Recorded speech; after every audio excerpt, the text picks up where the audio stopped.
massive explosion that rocked Los Angeles. Flames and smoke soared into the sky in the El Segundo neighborhood just south of LAX after an explosion at a Chevron oil refinery. It's the largest refinery on the West Coast, producing more than 270,000 barrels of crude oil a day. Fire crews were able to bring the fire under control. It's still not clear what caused the blast. A Chevron spokesperson said all of its employees and contractors have been accounted for, and there were no injuries. A massive explosion just went off at an oil refinery in LA, and has got some people wondering if the US may actually be under attack. According to multiple reports, the explosion went off at around 9:30 last night in El Segundo, and it was so massive that residents not only felt it, but actually thought they were getting nuked for a moment. This whole situation is still under investigation, so it's not really clear why this happened in the first place, but people are already coming up with theories that this is some sort of attack on America. What's really interesting is that for the past few weeks, people have been saying that they're seeing strange military movement in cities that they don't typically see military movement at all. In places like New York, Kentucky, and Houston, for example, they're seeing military-grade helicopters fly overhead, and according to a lot of people, they don't ever see that. It's also worth mentioning that the Pentagon called for an extremely rare meeting of military officials all over the world. According to reports, even the top generals have no clue why the meeting was called or what it's for. Now, at the end of the day, those are just theories and rumors. These could be completely unrelated topics, and this explosion could be a freak accident. But leave a like and let me know what you think about all this in the comments. California refinery, I'm sure you've all seen the video. Most important point, 20% of California's gas is refined there.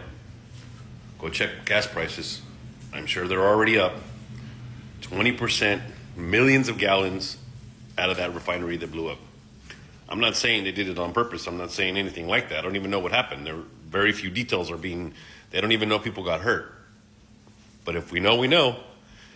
20% of the gas that has to be clean at the refineries goes through that one. Gas prices are going through the roof. Want to see my breakfast? Yeah, buddy. See, I take care of myself. Even though I'm sick and I should have my wife here, I don't. She's at Hobby Lobby, I think. Already buying Christmas stuff. If you saw the Christmas decorations last year, they don't match the house now. Everything's got to get rebought so it's color coordinated. It's the life we're living. We have massive news coming out of Los Angeles, where last night a massive fire erupted at a Chevron El Segundo refinery. And this wasn't just any part of the facility, it was the jet fuel production unit. Now, this refinery is huge, folks. It's Chevron's second biggest in the entire United States, and it supplies about 20% of California's gasoline and nearly 40% of the jet fuel for Southern California, including LAX, just up the road. And the fireball was so big, it turned the sky orange, and residents could hear the blast, and videos flooded social media. Now, thankfully, Chevron says no workers were injured, and officials confirmed all staff are accounted for. Firefighters from Chevron in nearby cities like El Segundo and Manhattan Beach have been battling the blaze, which as of right now this morning is contained, but it is still burning. No evacuations were ordered, though some residents were told to shelter in place until early this morning. Now, the big question is, what does this mean for California's fuel market? Analysts are saying it could push gas prices higher since California is so isolated from other U.S. refinery centers. And officials also say investigations are underway into what would spark the explosion in the first place. Pretty wild stuff. And what do you think this will do to gas prices here? Not to mention, Arizona and Nevada also purchase gas from California, so I don't even know how this affects them. Let me know in the comment section. Appreciate you. We have some big news right now. I'm back online, finishing a 25-hour fast. Here's all the news you missed. I still haven't drank any water, but here you go. First, Donald Trump is meeting with Russ Vought today to go after Democrat agencies trying to essentially mass fire people in the thousands as soon as tomorrow. Donald Trump declared drug cartels in the Caribbean as unlawful combatants, saying that the United States is essentially in an armed conflict in the Caribbean. Yes, that means the United States is at war with the cartels in the Caribbean. Donald Trump is now considering tax rebates, $1,000 to $2,000 checks for Americans. We don't have much details on that, but it could be from whatever tariffs revenue he's trying to generate. More government agency websites are blaming the, quote, radical left Democrats for the current shutdown, which is now almost 2 days. And there is no end in sight for this shutdown. They're using these websites to go after and blame the Democrats. In addition, the White House is not ruling out strikes inside mainland Venezuela. So that's some of the news you missed. I'm going to do some more videos for you shortly. Thank you for bearing with me. Spread the word. Subscribe to my Substack to support my work. Follow along for all the news you need to know about. Guys, somehow, in the middle of this government shutdown, a federal judge approved the dumping of 45,000 gallons of water into the Hudson. Let me tell you about this water, girl. The water is radioactive. They're dumping 45,000 gallons of radioactive water. They're like, we tested it. It's clean. It's safe. It's so safe. Drink it. I want to see you drink it if it's so fucking safe. Why do you have to dump it into the Hudson if it's so fucking safe? We must be in an alternate timeline because when the year of 2025 started, I wanted it to be a movie, not a horror movie. Why is there always something new? Now the plans to dump 45,000 gallons of toxic water in the Hudson has just went through.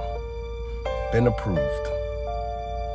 Now, you're already growing a third leg if that Hudson water touches you. I don't need mutant New Yorkers, right? I don't need radioactive New Yorkers. I don't need that running around. And knowing the way this timeline is currently going, next year that will be the headline. New Yorkers with superpowers. You think we need that running around here? That is their current plan. And believe it or not, people actually depend on this water to survive on a daily basis. And whether they have cleaning equipment and all these other things, it cannot clean everything. What is a TFR and why did the FAA just put up a massive one over Chicago? Let's break it down. A TFR, or temporary flight restriction, sets rules about who can and who can't fly in a specific airspace. It's a 15-mile ring over the city of Chicago, up to 400 feet, and it's basically a no-fly zone for drones that aren't being used officially for things like law enforcement or search and rescue. TFRs are pretty routine for things like sporting events or presidential visits. As pilots, we always have to check them, but this one's a little different. It was requested by the Department of Homeland Security. Why? Well, we asked DHS, and at the time of this recording, they haven't gotten back to us yet. Of course, federal agents have been conducting immigration raids all across the Chicago area on the ground and sometimes in the air using helicopters. The ACLU of Illinois says this TFR could block private citizens and media from using drones to observe ICE raids. So what happens if you fly through it anyway? Well, it's not good. You could face fines, even jail time, and drones could be intercepted, seized, or destroyed. So a lot of drone pilots are going to be grounded for the next week here in Chicago. Do you see that hundreds of agents raided an apartment complex in Chicago in the middle of the night, taking children out naked and detaining black U.S. citizens? This happened around 1 a.m. at a large apartment complex in the South Shore neighborhood of Chicago. Over 300 agents from ICE, FBI, ATF, and other agents showed up to the apartment complex. They came with helicopters, some people saying they saw Black Hawk helicopters, and it seems that they also came hidden in budget and U-Haul trucks. Officials from the government said that they did this because they were looking for 6 high-priority targets, including suspected members of Tren de Aragua, even though they never showed a warrant while they were there, and they have not confirmed if they actually detained anyone that is a member of Tren de Aragua. Agents went into nearly all of the 100 apartments that were in the complex. They were busting down doors and dragging people out of their beds. There are reports of kids being zip-tied and being taken out buck naked. Black residents who are U.S. citizens also said that they were dragged out of their apartments. They were held at gunpoint, asked to give their name, date of birth, and asked if they had any warrant. They also separated people, black people in one van and immigrants in the other van. Reports say that between 30 to 40 people were disappeared that night. Activists are trying to figure out who were the people that were disappeared since the government is not giving any information on the individuals. This raid should be a reminder that they're coming for all of us. Look, white supremacists have done a great job of separating the black and Latino community, especially during the last election. They separated us so then they can come and hunt us down. They don't care about any of us because of the color of our skin. And to any white people seeing this and say, not my problem, remember Donald Trump just said that U.S. cities should be training grounds for the military. And they're starting, as always, with black and brown bodies. They're moving to everyone next, white people included. I'm sorry this is happening to our communities, but we need to stick together. Like I've always said, we are stronger together. This is still very much a developing story, so I'll continue bringing information as it comes in. President Trump will end the radical left's reign of terror in Portland once and for all.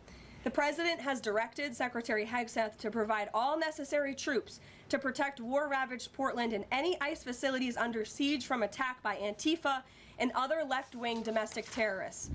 We are now on day 2 of the federal government shutdown, and the consequences are already bearing down on everyday people, regular Americans. At the center of all of this is a deadlocked Senate.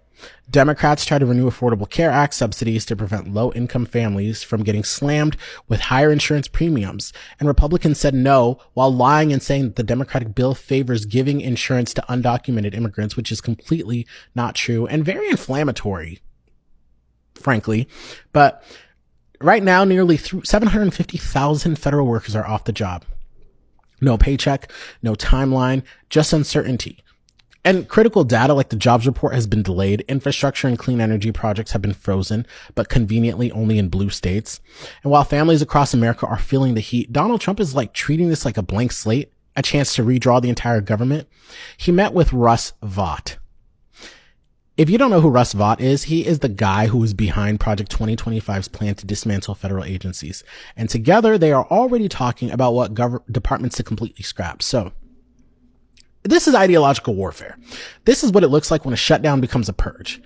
And let me be clear, this wasn't some accident. This was engineered, but kind of like in a gaslit way, you know? Red states with fewer public projects might dodge the worst of it, but blue states with public robust investments are going to get choked.